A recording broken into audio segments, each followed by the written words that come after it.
नमस्कार, मैं रत्ना सिंह आज आप लोगों के समक्ष डॉक्टर शैलेंद्र द्वारा रचित कहानी नाराज़गी लेकर प्रस्तुत हूँ। आशा करती हूँ ये कहानी आप सबको बेहद पसंद आएगी। तो आइए सुनते हैं कहानी नाराज़गी। मुझे याद नहीं कि उस दिन कोई त्योहार था या कुछ और। घर की साफ सफाई की जा रही थी। पापा को उस दिन भी ड्यूटी जाना था। ऐसे दिनों में माँ बड़ी आफत में फंस जाती। पापा के लिए खाना बनाकर तैयार करें या घर की सफाई करें। अकेली जान और इतना काम, ऊपर से बच्चों की शरारत और उनके झगड़े, माँ परेशान हो जाती। पापा भी उनके काम में हाथ ना बटा पाते क्योंकि उन्हें दिन भर दौड़ भाग करनी होती। सुबह 6 बजे घर से निकल जाते और आते लौटकर 11 बजे रात को। ड्यूटी ही ऐसी थी, फील्ड वर्क था, साइकिल से आना जाना होता। पापा को भी थकान हो जाया करती। ऐसे में माँ कई बार झुंझला कर बच्चों को पीट दिया करती। उस दिन भी कुछ ऐसा ही घट गया था। मेरे 2 बड़े भाई थे, एक काम ना करता, दूसरा उससे ईर्ष्या करता और माँ से लड़ता। एक छोटी बहन थी। छोटी थी इसलिए वह बहुत ज़्यादा माँ की सहायता ना कर पाती। रहा मैं था माँ का दुलारा बेटा। माँ मुझसे कभी कहती ही नहीं किसी काम के लिए, लेकिन मैं जितना माँ का दुलारा था उतना ही माँ भी मुझे प्यारी थी। माँ मुझसे कहें या ना कहें, मैं किसी ना किसी बहाने उनकी सहायता कर ही देता, लेकिन उनके काम में मेरी सहायता ऊँट के मुंह में जीरा के बराबर ही होती थी। उस दिन हुआ ये कि माँ ने किसी काम के लिए छोटी बहन से कहा। बहन से काम बिगड़ गया। माँ उस पर चिल्लाने लगी। मुझे ये अन्याय लगा तो मैं बहन का पक्ष लेकर माँ से बहस करने लगा। मेरी उम्र भी कोई ज़्यादा नहीं थी, यही कोई 12-13 बरस का रहा होऊंगा मैं। किंतु स्कूल में लड़का लड़की एक समान का पाठ पढ़ चुका था और माँ ने बहन से यही कहा था, तुम लड़की जात हो, तुम्हें इतनी समझ नहीं है, क्या करोगी ससुराल में जाकर, मुझे गाली सुनवाओगी। बस इसी बात पर मैं चिढ़ गया और माँ से बहस करने लगा। माँ वैसे भी थकी हुई और परेशान भी, ऐसे में उनका चिड़चिड़ाना स्वाभाविक था। उन्होंने मुझे चिताया, मैं तुझसे बात नहीं कर रही हूँ। मैंने कहा, तो क्या हुआ, आप क्यों डांट रही हैं उसको, उसने जानबूझकर तो गलती नहीं की, और अगर गलती है तो भी इसमें लड़का लड़की कहाँ से आ गया। माँ ने कहा, देख मैं तुझे कुछ कह नहीं रही, फिर तुम मुझसे क्यों लड़ रहा है, और उसे समझना चाहिए कि वो लड़की है। मैंने कहा, लड़की है तो क्या हो गया। माँ ने गुस्से से मुझे घूरा और आखिरी चेतावनी देते हुए कहा, अब तू चला जा यहाँ से, नहीं तो मार खाएगा। मैं नहीं हटा। मैं जानता था माँ मुझे नहीं मार सकती। उसने आज तक ठीक से मुझ पर गुस्सा तक नहीं किया। आखिर मैं माँ का दुलारा बेटा था। जब मैं ना माना तो वो उठी और मेरे पास आकर गुस्से से मुझसे बोली, ना जाएगा तू। मैंने कहा, नहीं। माँ, ना जाएगा। मैं नहीं। बस मेरा ना कहना था कि उनका हाथ उठ गया। उनके हाथ में झाड़ू थी और उसी झाड़ू से मुझे 1 2 3 लगा दिया धड़ाधड़। मैं अवाक रह गया, समझ ही नहीं पाया कि ये क्या हो गया। मैं सोच भी नहीं सकता था कि माँ मुझे मार सकती है। मैं गुस्से से भर गया, मेरा चेहरा लाल हो गया, लेकिन ना तो मैं रोया, ना ही चीखा चिल्लाया, ना मेरी आँखों से एक बूंद आंसू निकला। क्षोभ से भर गया था मैं, ना हिला ना डुला। माँ मार चुकी थी और जाकर अपने काम में लग गई।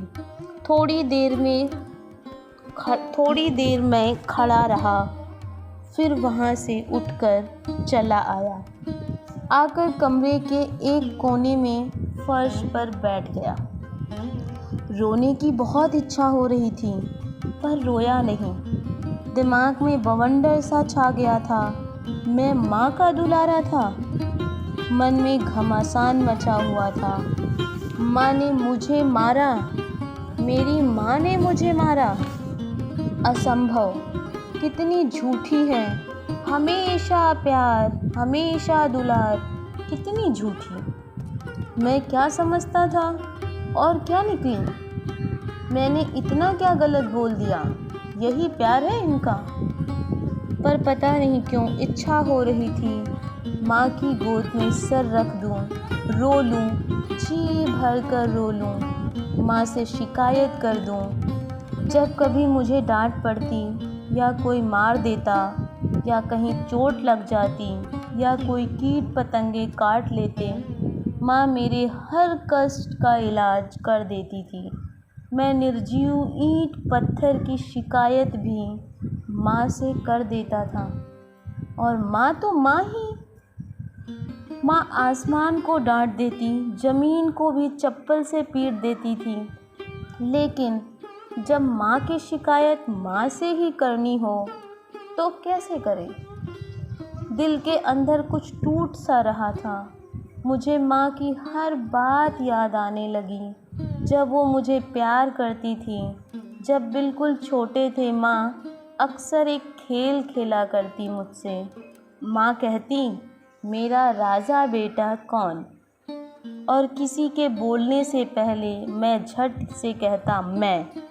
फिर मेरी बारी आती, मैं कहता सबसे अच्छी मम्मी मेरी मम्मी, सबसे प्यारी मम्मी मेरी मम्मी। तब से लेकर अब तक हर पल हर क्षण मेरे जीवन को माँ वायुमंडल बनकर घेरे रहती। वही माँ आज एक एक दृश्य मेरी आँखों में साकार हो रहे थे। माँ मेरा सर अपनी गोदी में रख मेरे बालों पर हाथ फैला रही थी।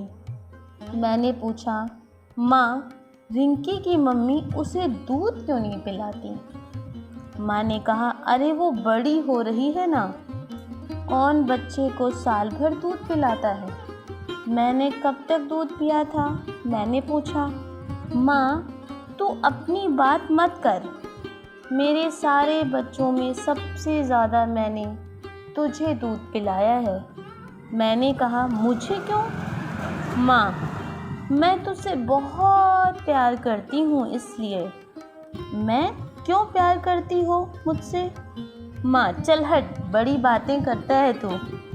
और मेरा सिर अपनी गोदी से हटाकर बैठा देती मुझे। मेरी आँखों में आंसू आने वाले थे, पर मैं रोया नहीं। एक और घटना, मैं रसोई में बैठा था। माँ खाना बना रही थी। मैं, मम्मी आप रसोई में किसी को आने क्यों नहीं देती। माँ तू तो बैठा है ना। मैं, हाँ तो मुझे क्यों आने देती हो। माँ तू मुझे अच्छा लगता है ना, इसलिए। मैंने पूछा, क्यों।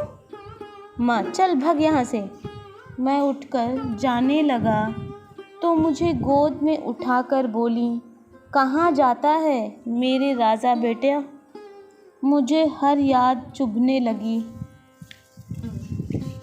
मैंने सोच लिया था माँ से मैं अब कभी बात नहीं करूँगा।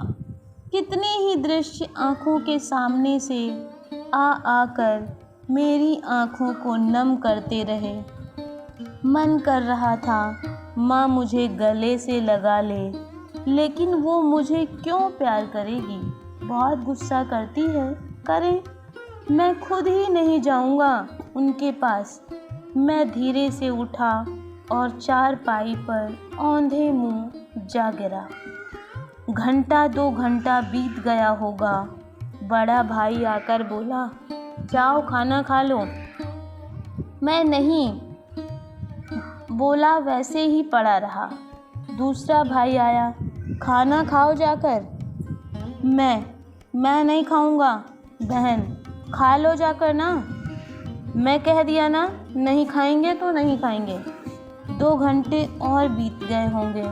मुझे भूख लगने लगी थी, पर मैंने ठान लिया था कुछ भी हो जाए नहीं खाऊंगा।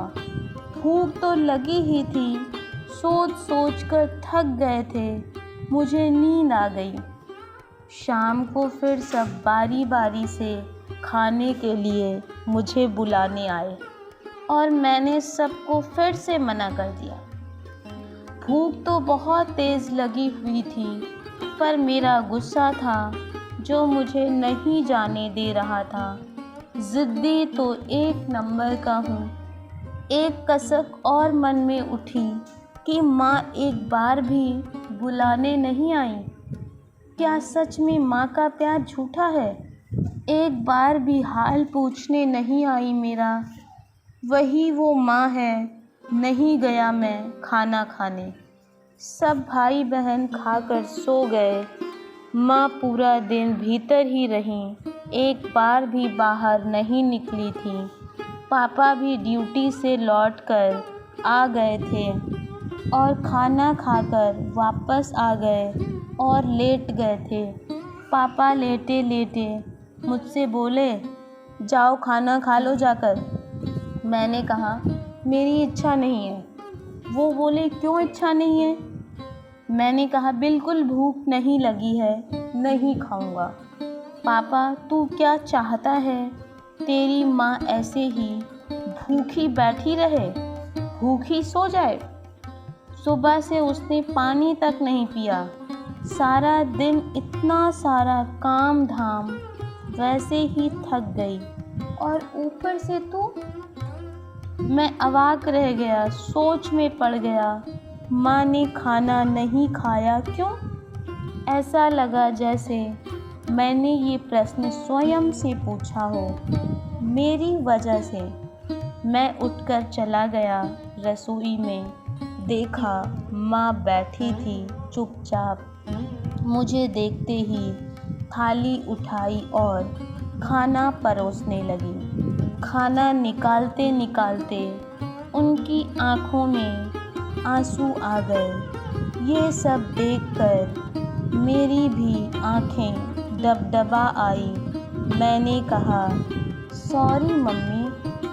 माँ ने कहा, इतनी छोटी सी बात पर तू रूठ गया? इतनी बड़ी नाराज़गी? मुझे सज़ा दे रहा है तू?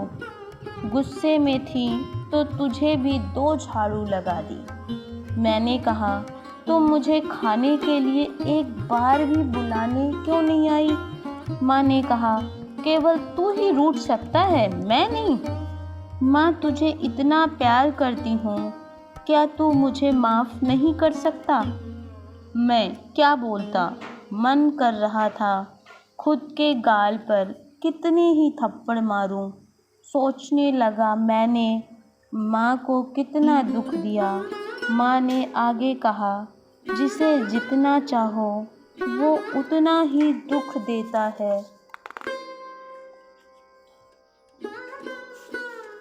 वो थोड़ा रुकी, फिर बोली, कोई और ऐसा करता तो मुझे कोई फ़र्क नहीं पड़ता, लेकिन तूने ऐसा किया।